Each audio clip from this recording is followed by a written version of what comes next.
Olá, boa noite a todos e todas que nos assistem neste domingo que tem sido um dia ensolarado aqui em Niterói, um dia de bênção, um dia de graça, um dia de harmonia para todas as famílias, que eu espero que tenha sido assim para você, assim como está na minha casa.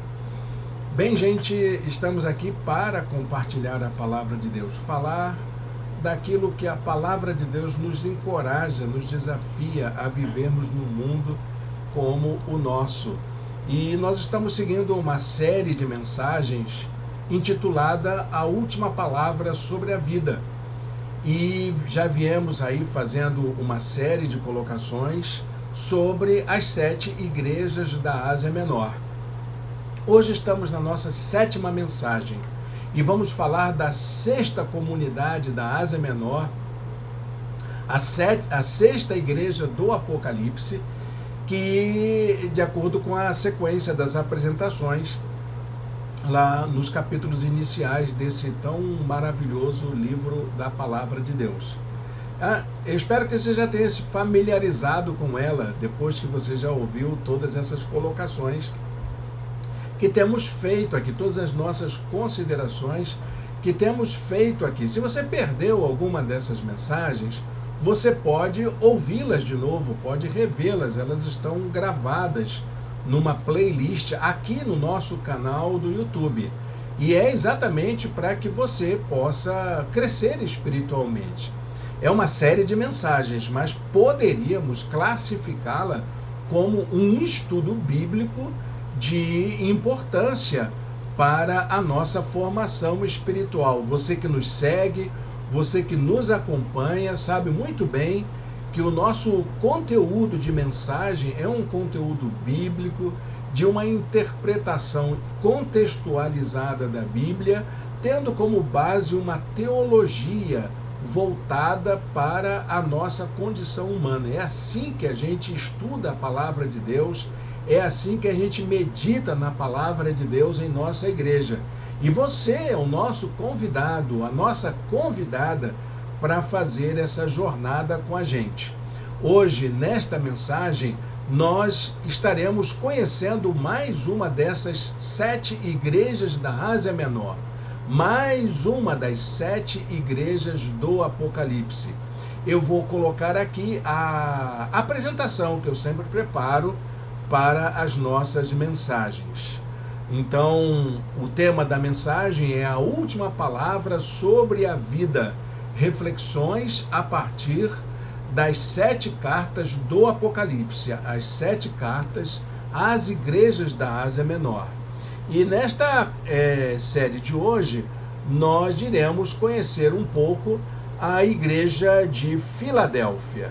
Então, para falarmos desta igreja, teremos que falar de uma vida de santidade, de uma vida exemplar, de uma vida digna de ser imitada. E o tema da santidade salta aos nossos olhos quando lemos esta carta. E a santidade dentro de uma perspectiva relacional, não de uma perspectiva moralista, como nós estamos acostumados a lidar em alguns círculos evangélicos de interpretação da palavra de Deus. Na nossa igreja, nós inclusive dedicamos um ano inteiro à santidade.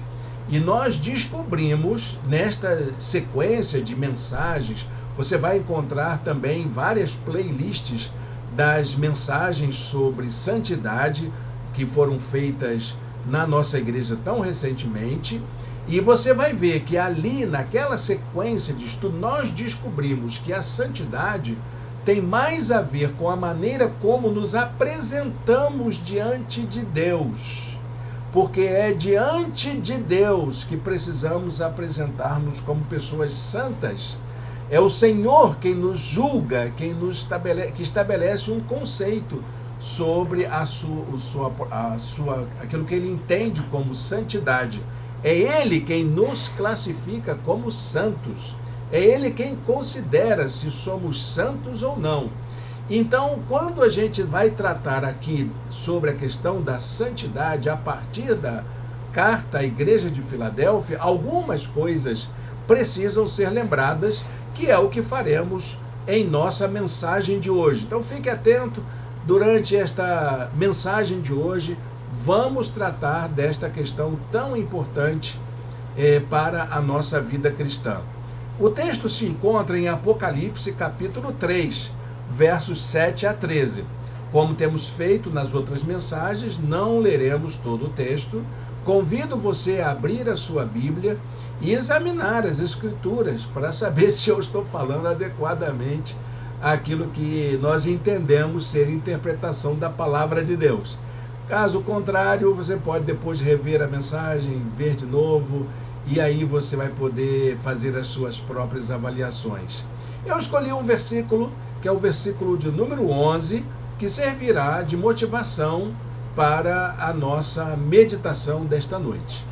Venho em breve, retenha o que você tem, para que ninguém tome a sua coroa. Tem algumas questões exegéticas aqui para a gente ver, né? Primeiro é a crença de que Jesus virá.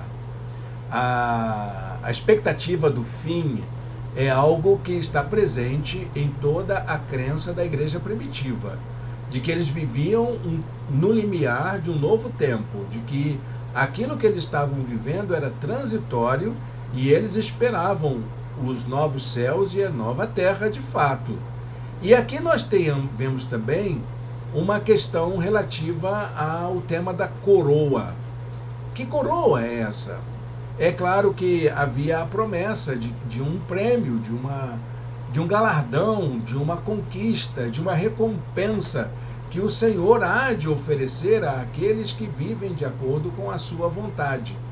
Então, essas duas ideias, a ideia de que Jesus virá e a ideia de que há uma recompensa guardada para os santos, isso é algo que chama muito a atenção nesse versículo. E isso tem a ver com o tema da santidade, do jeito que eu gostaria de abordar com os irmãos e as irmãs aqui. Quero deixar uma palavra, uma frase provocativa, como temos feito sempre nas nossas mensagens. Estamos sempre sendo observados, quer seja pelo mundo que nos rodeia, quer seja pelos irmãos e irmãs que estão à nossa volta. O que eu quero dizer com isso? Que a sua vida, meu irmão, minha irmã, não é uma vida de agente secreto de Deus. Deus não tem agente secreto. Deus tem pessoas que fazem a sua vontade. Deus tem homens e mulheres a quem Ele chama para viver uma vida voltada para os seus propósitos.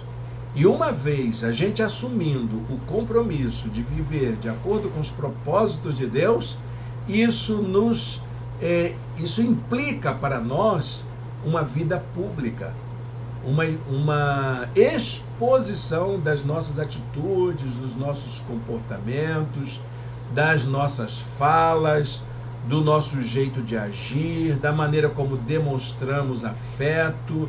Está tudo em jogo, porque as pessoas estão nos observando, as pessoas nos observam, e nós temos dois tipos de observadores muito importantes. Primeiro, aquele que ainda não foi alcançado pela graça de Jesus, que nós chamamos do mundo. Não, mas não, são as pessoas de modo geral. Você quando entra no ônibus, você quando entra na fila do banco, quando vai ao mercado, quando está no trabalho, na escola, onde se está na esfera pública, você é observado. E a maneira como a esfera pública é lidada tem a ver com a maneira como respeitamos a dignidade do outro, como respeitamos o direito do outro. É isso que é a dimensão pública da nossa experiência como cristãos no mundo. Não que as pessoas estejam nos julgando, mas pelo fato de que nós temos um compromisso com o direito, a dignidade, o respeito às pessoas que estão à nossa volta. E a nossa fé está em jogo quando nós tratamos alguém com desmerecimento, com desrespeito, com discriminação, com preconceito ou qualquer outro tipo de tratamento. Que é isso que está em jogo, a maneira como nos relacionamos no mundo. E está em jogo também a nossa conduta na igreja, porque na igreja nós somos vistos, né, como pessoas que vivem nossa experiência de fé. Nós estamos compartilhando, estamos sendo solidários uns com os outros, formando a nossa consciência crítica como cristãos no mundo.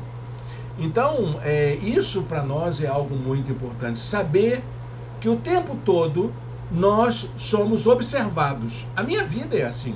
Os irmãos que estão aqui me ouvindo online sabem como é que é a minha conduta, sabem como eu me porto, sabem quem é o Irênio, o que ele pensa, porque a minha vida também está sendo observada pelos irmãos e irmãs e pela sociedade de um modo geral.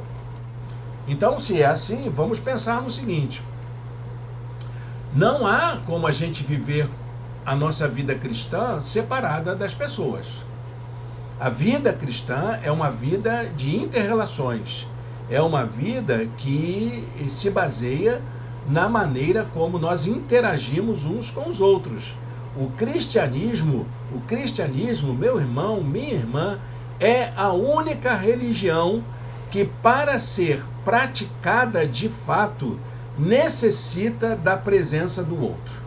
É a única religião que, para você ter uma experiência de espiritualidade autêntica, você depende da presença do outro. E quem é esse outro? São nossos familiares, são nossos vizinhos, são os nossos colegas, são os nossos amigos, são as pessoas que partilham o mesmo espaço que a gente, são pessoas que são influenciadas pela nossa conduta, são pessoas que nos ouvem, pessoas que nos julgam, pessoas que nos observam o tempo todo. E a igreja de Filadélfia, ela podia até ter seus problemas, porque ela não era uma igreja perfeita, como nenhuma igreja é perfeita. Mas essa igreja, ela acaba servindo de exemplo exatamente porque ela enfrentou todos os problemas que ela tinha e não recebeu nenhuma censura de sua conduta da parte de Jesus. De todas as igrejas, das 7 igrejas da Ásia Menor, para quem o Senhor manda João escrever a carta, a igreja de Filadélfia é aquela que de fato não tem nenhuma censura, nenhuma repreensão. Mas o Senhor lembra essa igreja de que ela é uma igreja fraca, uma igreja frágil, uma igreja debilitada. Por quê? Porque ela, apesar de possuir grandes qualidades de espiritualidade, de comunhão, de testemunho da fé, era uma igreja que enfrentava problemas sociais, problemas econômicos. Era uma igreja frágil porque ela não tinha recurso. Frágil, porém, com uma conduta, apesar de todas as suas fraquezas, ela podia ser um exemplo digno de ser imitado. Um exemplo de uma igreja que valia a pena seguir o seu exemplo. Apocalipse 3:8 diz isso: sei que você tem pouca força, mas guardou a minha palavra e não negou o meu nome. Aqui, ter pouca força quer dizer, você tem pouco recurso financeiro, você tem poucos membros qualificados, você tem pouca gente de grande influência na sociedade, mas o seu exemplo de uma igreja fiel, de uma igreja que vive em santidade, vale a pena ser imitada. Talvez até a ideia do pouca força se referisse a uma igreja de pequeno número de membros. Podia ser uma igreja com pouquíssimos membros, poucos frequentadores, mas aquela comunidade pequena, mas aconchegante, de uma vida dinâmica, onde as pessoas se amavam de fato e viviam em plena comunhão umas com as outras. Essas qualidades da igreja de Filadélfia não eram o resultado de um curso bíblico que eles tinham feito, por incrível que pareça. Também não era resultado de nenhuma formação acadêmica. Não era resultado de uma estrutura de ensino religioso, de formação religiosa, para que ela se tornasse uma igreja assim. Eles não estudaram para ser assim. Esse exemplo da igreja era resultado de uma vivência com Deus, de uma experiência de Deus que valia a pena ser vivida por todos e todas que não eram daquela igreja. Eles tinham uma experiência de fé e de uma experiência de Deus que valia a pena ser observada. Filadélfia era a mais nova dentre as 7 cidades. Era uma cidade jovem, por assim dizer.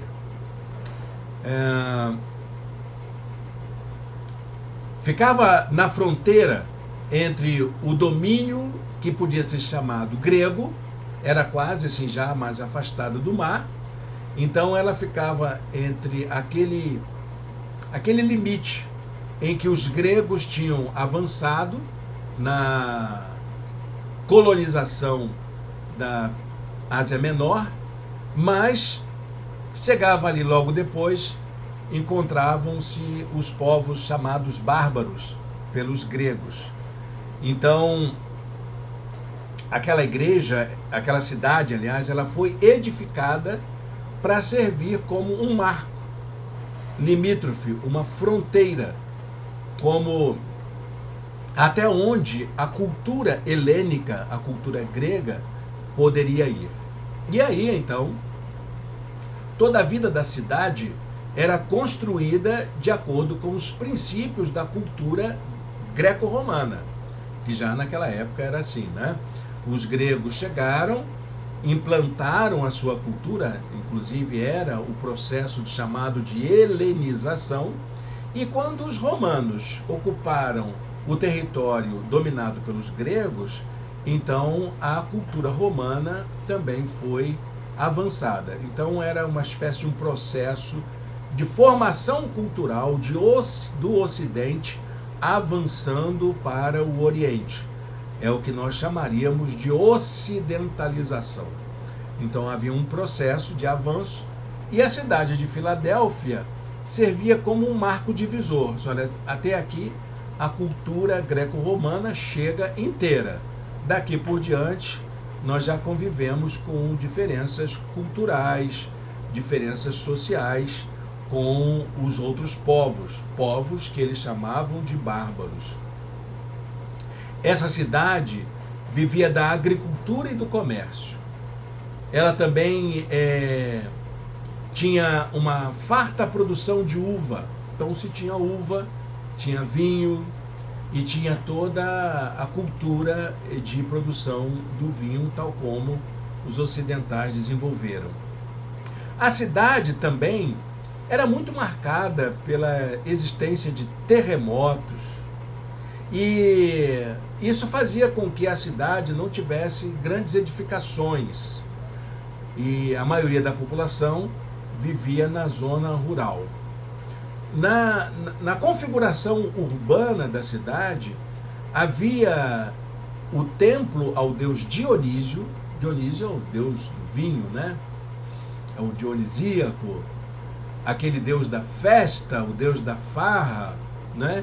E a cultura helênica atribuía ao deus Dionísio toda a influência para aquelas decisões que nós temos de romper com os costumes, de transgredir, de experimentar o novo. Era exatamente essa ideia do dionisíaco. O dionisíaco tem a ver com esse aspecto da cultura ou da nossa formação de romper com os paradigmas, de experimentar novos paradigmas. Ao mesmo tempo que tinha essa configuração com o novo, também havia um templo dedicado ao culto ao imperador, que era o conservadorismo. Então, tanto o novo quanto o conservadorismo conviviam no mesmo espaço, eles dialogavam.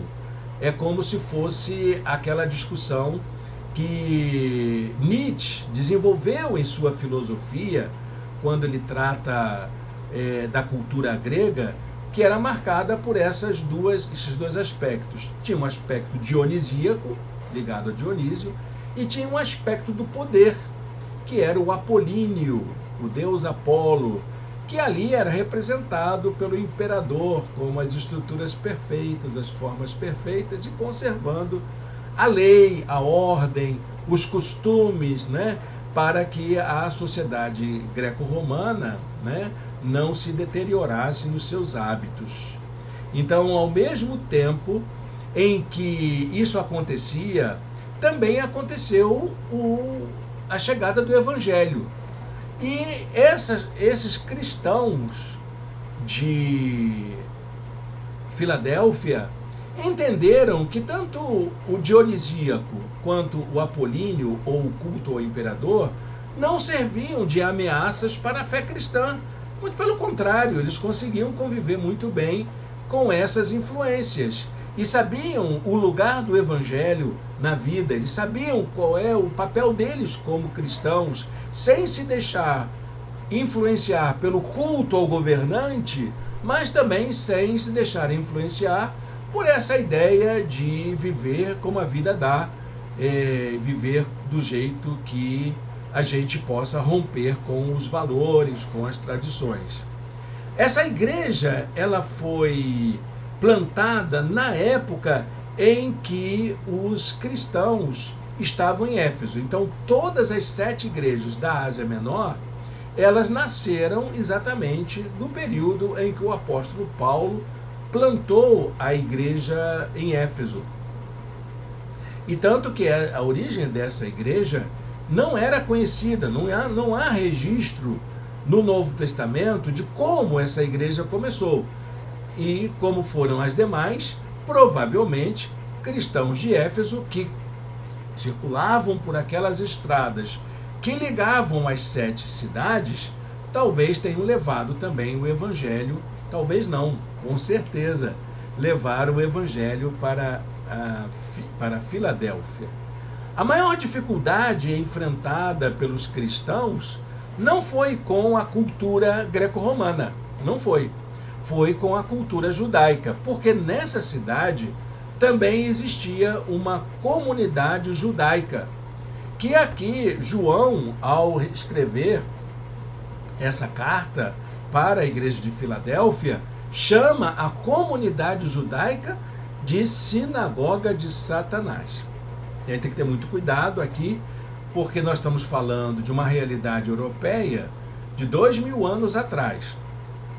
Quando João usa a expressão sinagoga de Satanás, ele não está usando aqui os mesmos critérios do antissemitismo que aconteceu nos séculos XVIII, século XIX e que no século XX deu origem ao nazismo. Não é a mesma coisa, mas a maneira como os judeus trataram de forma hostil aos cristãos chama a atenção. É isso que chama a atenção. Aqui não há preconceito com relação aos judeus. Não há nenhuma discriminação. Mas o que a carta está dizendo é que os judeus, ao hostilizarem a presença dos cristãos em Filadélfia, eles agiam como inimigos do evangelho. E aí, então, a pecha, né, que é utilizada aqui no versículo 9 de Sinagoga de Satanás, aparece. Mas isso aqui não é antissemitismo, mas é uma forma de demonstrar que a coisa não foi boa, não. Eles não passaram bons momentos com os judeus. Os judeus foram muito hostis aos cristãos. Interessante, né? Porque, na verdade, aquela igreja estava vivendo uma hostilidade do Império Romano. Mas o Império Romano não era problema para eles. O problema era a comunidade judaica, que era uma comunidade que fazia perseguição, ataques aos cristãos naquele momento. A única vez, então, que a igreja é mencionada em todo o Novo Testamento é aqui, no Apocalipse, capítulo 3, nesses trechos que estamos lendo. Essa carta contém uma promessa muito curiosa. É a promessa de que aquele que for perseverante, que for fiel e que vier experimentar a vitória final, vai ser feito coluna do templo. Isso está no versículo de número 12. Diz assim: farei do vencedor uma coluna do santuário do meu Deus, e dali ele jamais sairá. Escreverei nele o nome do meu Deus e o nome da cidade do meu Deus, a Nova Jerusalém, que desce do céu da parte de Deus, e também escreverei nele o meu novo nome. Jesus falando de que aquela pessoa que for vencedora, ele servirá como coluna do santuário de Deus no céu.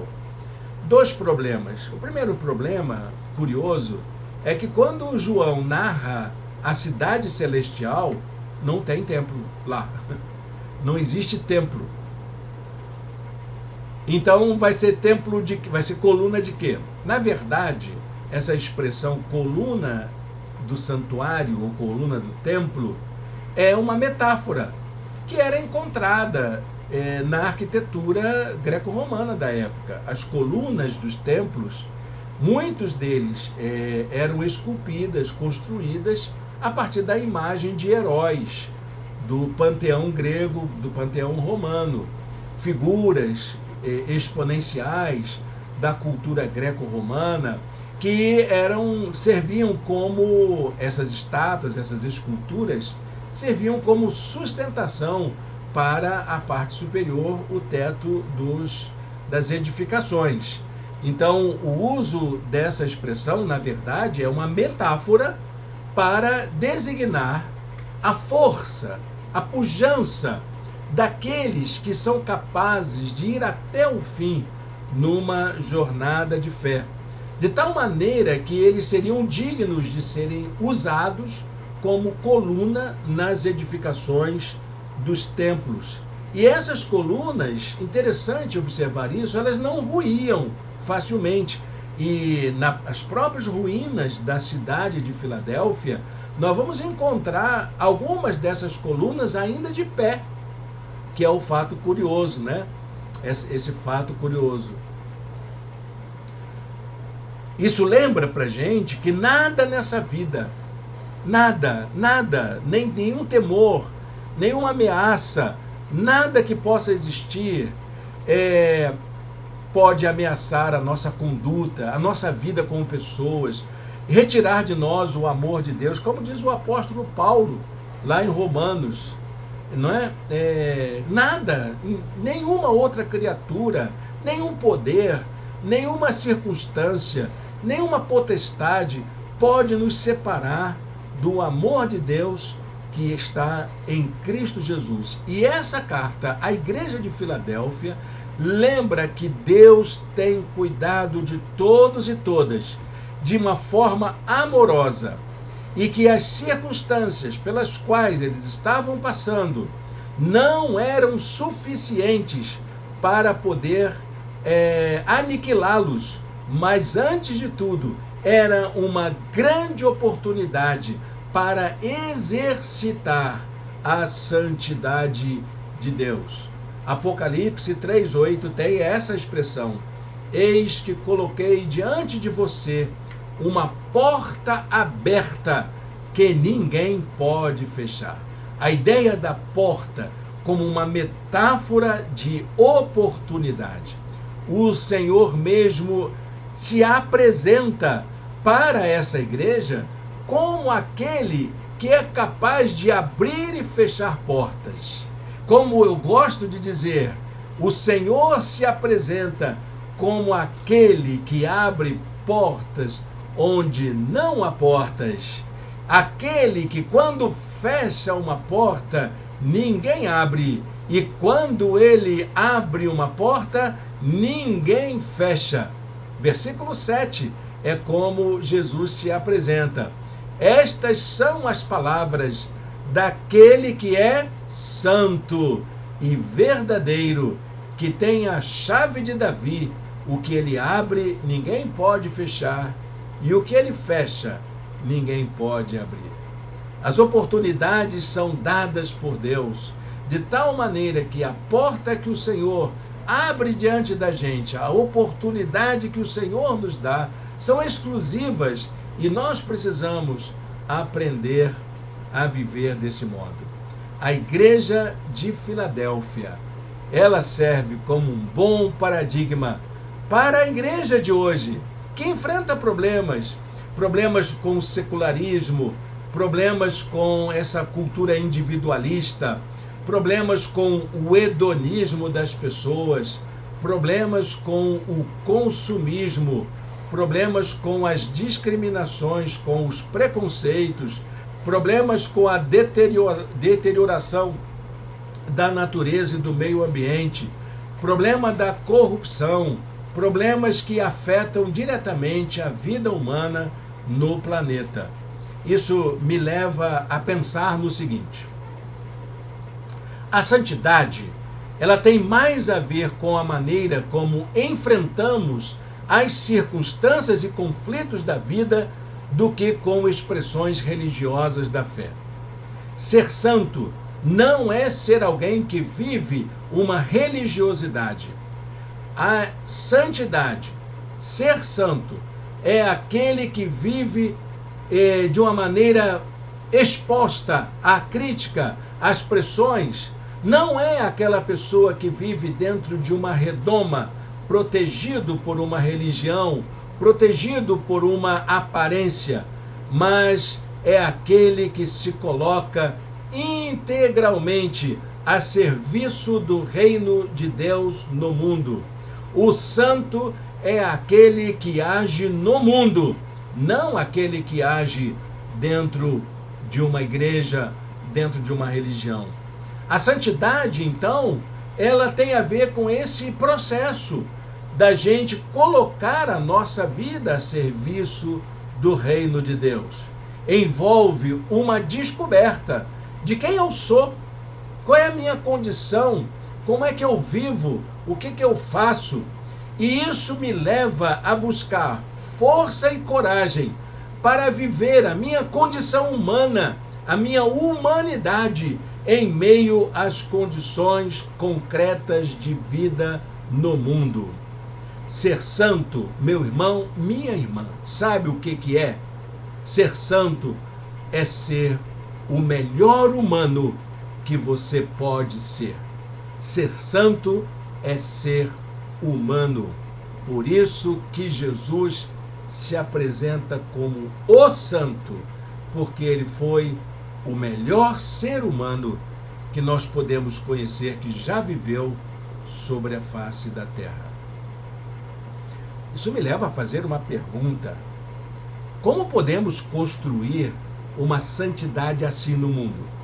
De ser o melhor humano que eu puder ser, de ser a melhor pessoa para a minha família, ser o melhor amigo que meus amigos podem ter, ser o melhor cidadão que o meu país pode ter, ser o melhor membro da igreja que a minha igreja pode ter, ao mesmo tempo ser a melhor pessoa que alguém possa conhecer na sua vida, que alguém possa olhar para a gente: poxa, mas que bom te conhecer, que fantástico conviver com você.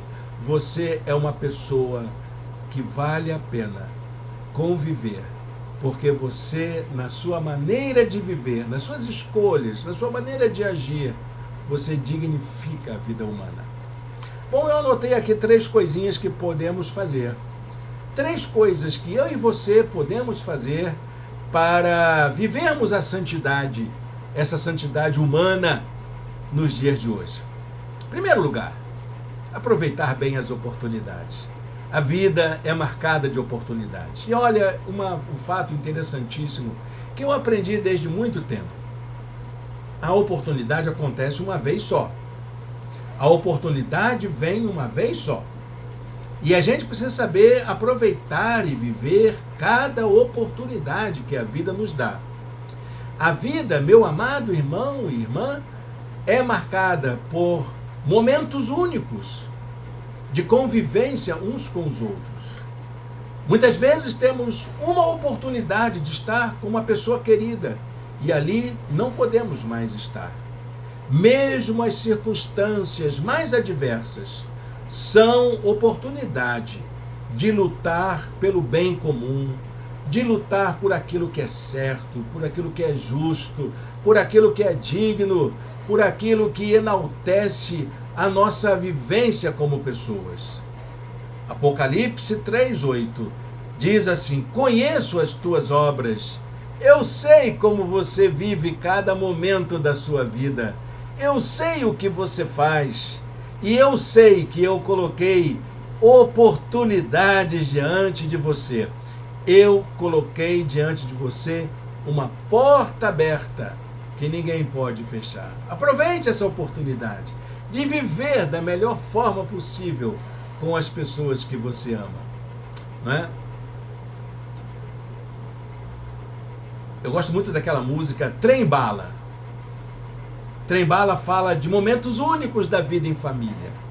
Quando fala para a gente abraçar os nossos pais, para a gente conviver com os nossos filhos, como se fosse o último momento, porque pode ser que seja realmente a única oportunidade de estarmos juntos e juntas.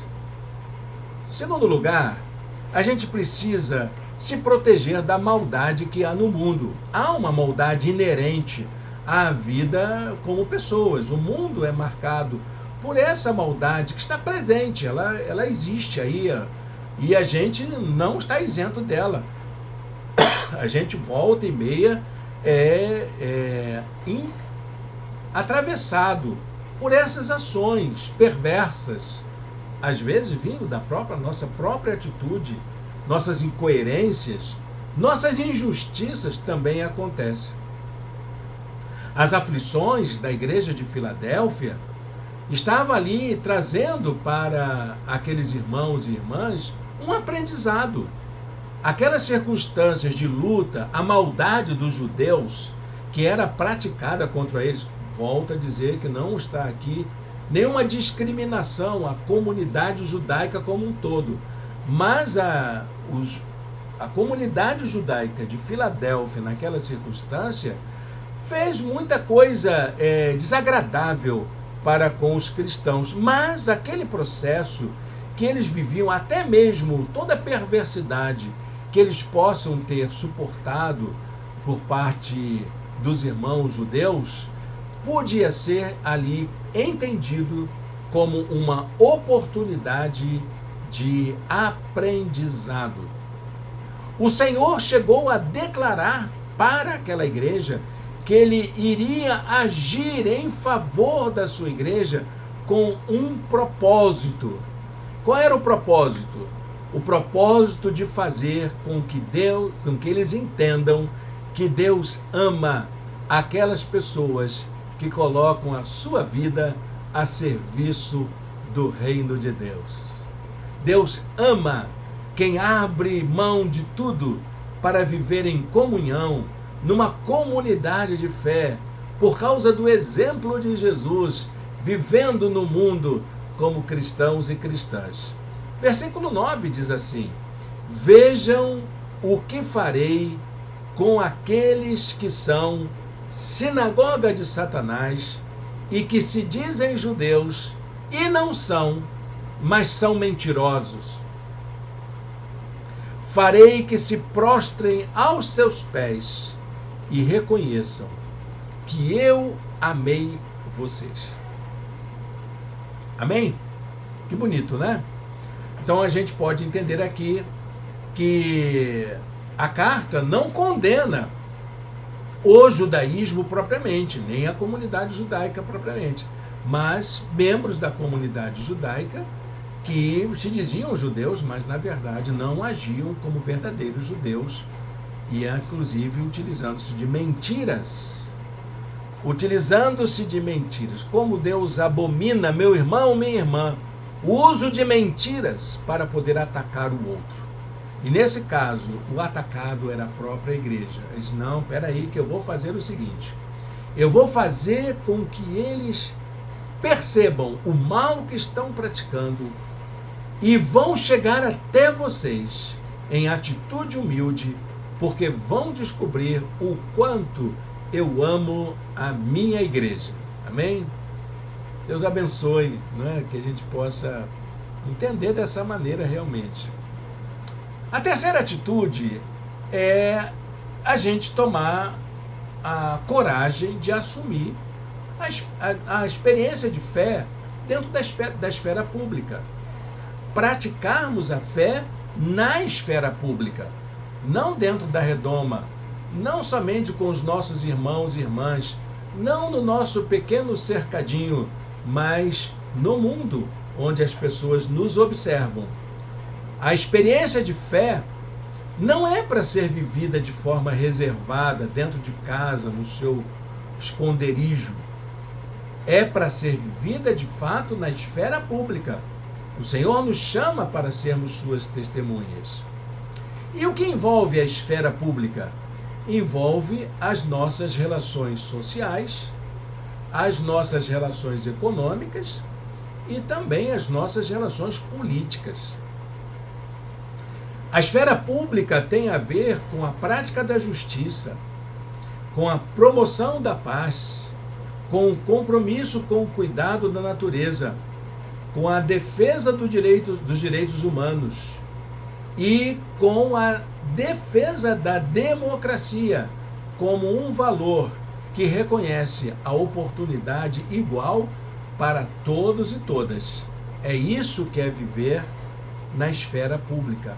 A nossa fé precisa ser praticada nessa perspectiva da prática da justiça, da promoção da paz, do compromisso com o cuidado da natureza, com a defesa dos direitos humanos e com a defesa da democracia.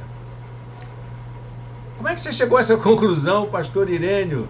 Verso 10 diz assim: visto que você guardou a minha palavra de exortação e perseverança, eu também o guardarei da hora da provação que está para vir sobre todo o mundo, para pôr à prova os que habitam na terra.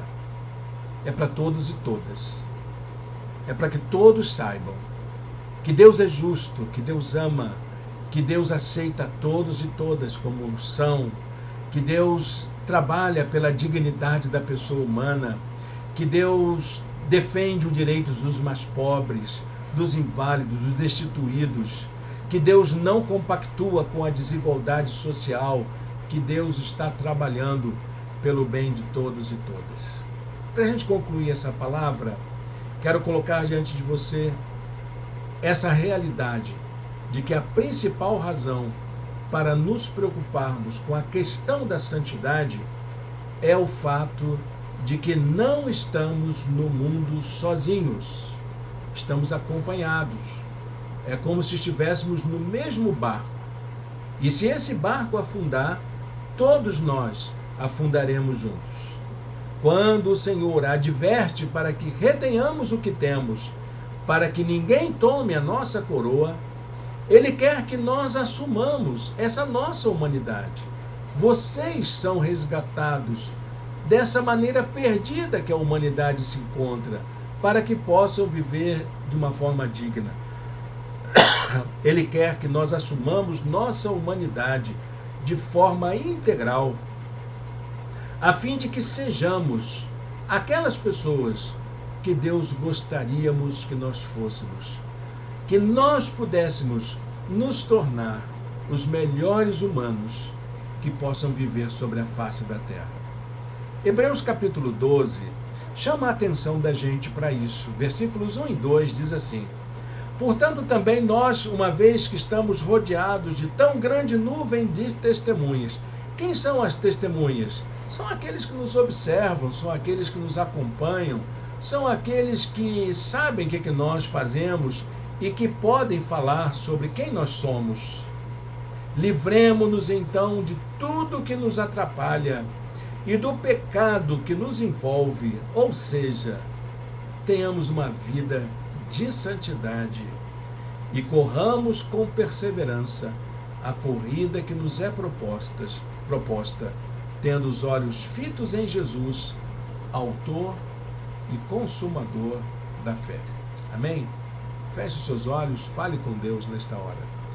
Senhor Deus, eterno Pai, muito obrigado pela Tua palavra, muito obrigado por esta exortação para a Tua igreja, pelo exemplo deixado pelos irmãos e irmãs de Filadélfia, de que tiveram uma vida digna de ser elogiada pelo Senhor. Queremos ser assim, Senhor. Queremos ser pessoas irrepreensíveis aos Seus olhos, que possam dar um bom testemunho da Tua graça no mundo que se perdeu de si mesmo. Te oramos em nome de Jesus. Amém e amém. Amém, meus irmãos e minhas irmãs. Estamos chegando ao final da nossa transmissão da mensagem e quero convidar você para participar conosco desse momento de intercessão. Se você tem um pedido de oração, eu convido você a escrever aqui no chat ao lado ou aqui nos comentários logo abaixo. Nós vamos orar por você, estamos acompanhando esta participação de cada um e de cada uma e fazemos questão de apresentar os seus pedidos, os nossos pedidos diante do Senhor. Nossa igreja tem alguns pedidos que são sempre feitos. Nós temos aquele momento de intercessão em nossos cultos presenciais e ali então os irmãos e irmãs apresentam seus pedidos. E um dos pedidos que é sempre feito é pelas nossas famílias. Então, a irmã Cristina sempre pede pela sua família, a irmã Daileide, a doutora Ilva, também a Valéria. Então, nós temos irmãos e irmãs que estão sempre intercedendo pelas suas famílias. E temos aqueles nossos irmãos e irmãs que caminham com a gente e que a gente ama e que são pessoas tão importantes para a nossa vida, como a Aline, a Kézia, o Sandro. São pessoas que nós amamos muito e seguimos nessa caminhada. Vamos orar por isso. Eu queria acrescentar um pedido de oração aqui. Nós temos uma proposta de partilharmos um espaço com uma outra igreja na nossa cidade. Estamos entabulando os diálogos com esses nossos irmãos em Cristo, porque eles passam pela mesma situação de perda do espaço como nós estamos passando. Então, nós nos aproximamos, já conversei com o pastor dessa igreja, não apresentarei ainda, porque quero apresentar isso para a nossa igreja numa reunião interna. Então, orem por isso, orem por esse entendimento. Provavelmente, até maio, teremos uma resposta sobre o uso solidário, o uso partilhado de um espaço com uma outra comunidade de fé na nossa cidade. Ok, gente? Então são esses os pedidos que eu tenho a fazer. Se você tem aí o seu pedido, escreva aí do lado, eu vou observar e vou orar por você, tá bom? Feche seus olhos, fale com Deus.